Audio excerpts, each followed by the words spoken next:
Au nom du Père, et du Fils, et du Saint-Esprit, ainsi soit-il. Shalom bien-aimés frères et sœurs dans le Seigneur, nous sommes aujourd'hui le lundi 9 novembre 2020 et nous méditons l'évangile selon Saint Jean chapitre 2, versets 13 à 22. La première lecture est tirée du livre du prophète Ézéchiel, chapitre 47, les versets 1 à 2, 8 à 12.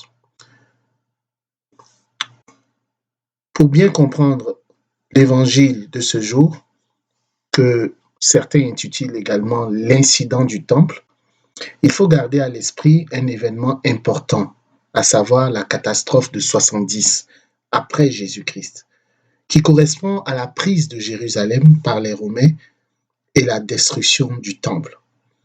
L'évangile selon Saint Jean a été rédigé après la séparation entre la synagogue pharisienne et les communautés johanniques, c'est-à-dire que les nouvelles communautés judéo-chrétiennes, ceux qui ont choisi de suivre le Christ, ont été chassés à un moment donné, après la catastrophe de 70, ils ont été chassés de la synagogue, ils ont été interdits de se rendre, de fréquenter la synagogue. L'œuvre de l'évangéliste Saint Jean s'adresse donc à des communautés fragilisées par la rupture avec la synagogue, mais aussi par l'hostilité dont témoigne le monde environnant. C'est le début des persécutions en Asie mineure. L'évangile selon Saint Jean tente donc d'affermir et d'approfondir l'identité de foi des nouveaux croyants, des communautés johanniques. Car pour ces communautés, les formulations traditionnelles ont perdu leur force de persuasion.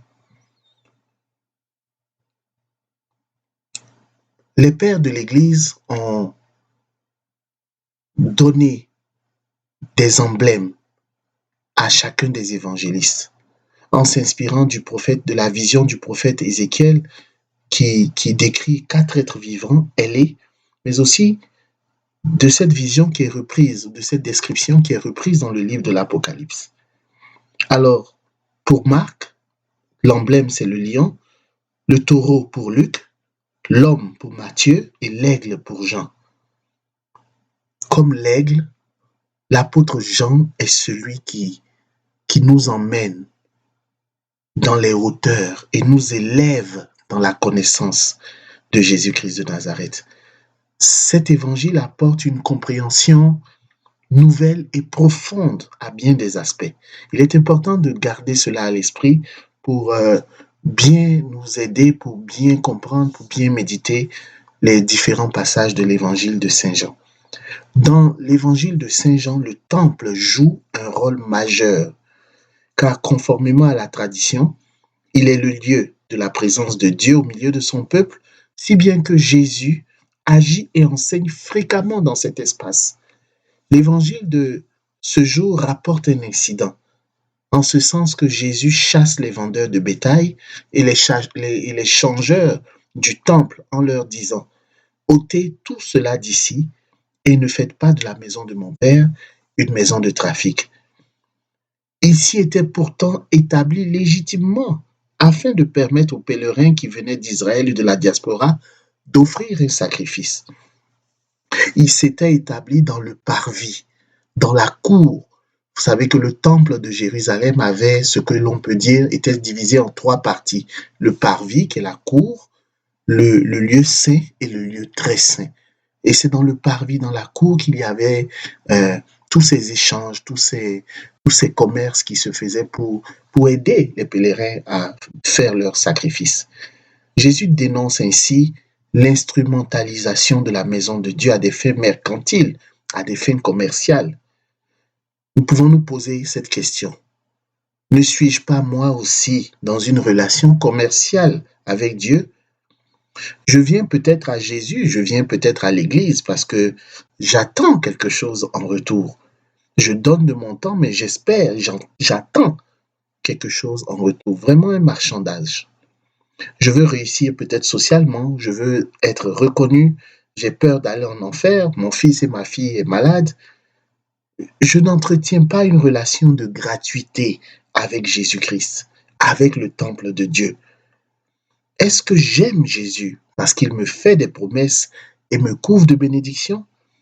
Si nous avons, bien-aimés frères et sœurs, bâti notre relation avec Jésus sur des fondements de commerce, d'échange, plutôt que de gratuité, d'amour, alors cet évangile s'adresse à nous. Cet évangile nous invite à nous poser la question suivante: est-ce que j'aime Jésus pour ce qu'il est ou pour ce qu'il m'apporte? Par ailleurs, et c'est le deuxième point de notre réflexion, Jésus révèle que le véritable temple détruit puis reconstruit, c'est en fait son corps crucifié et ressuscité. Le lieu de la présence de Dieu, ce n'est plus le temple historique, mais c'est la personne même du Christ qui remplit cette fonction. Souvenons-nous qu'au moment de la rédaction de l'Évangile, Jérusalem est sous occupation romaine et son temple est détruit. Les communautés johanniques ont non seulement perdu leur temple, lieu de la présence de Dieu, repère très significatif pour les Juifs de l'époque, mais aussi ont été chassés de la synagogue pharisienne. Ces communautés judéo-chrétiennes, johanniques, sont désemparées, elles sont fragilisées, elles sont même menacées.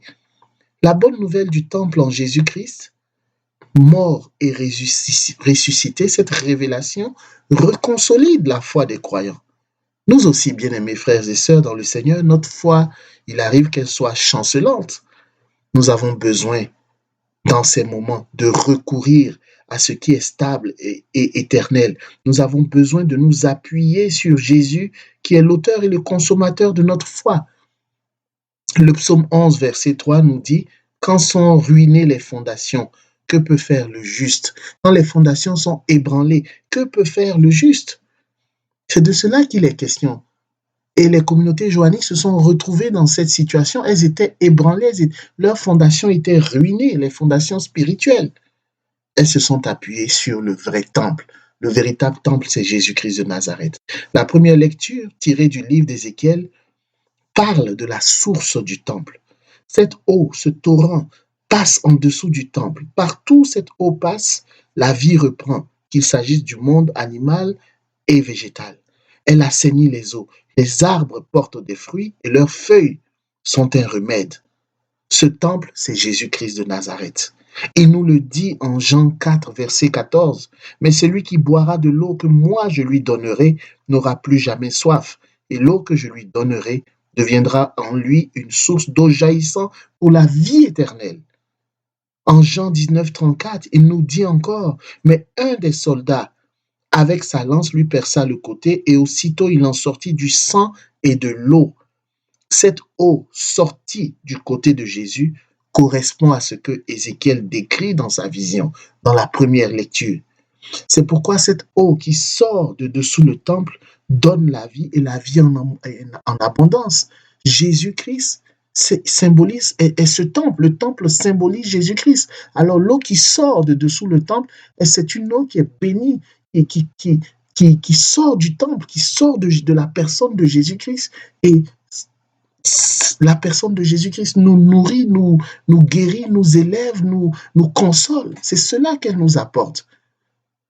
Par ces meurtrissures, nous avons la guérison.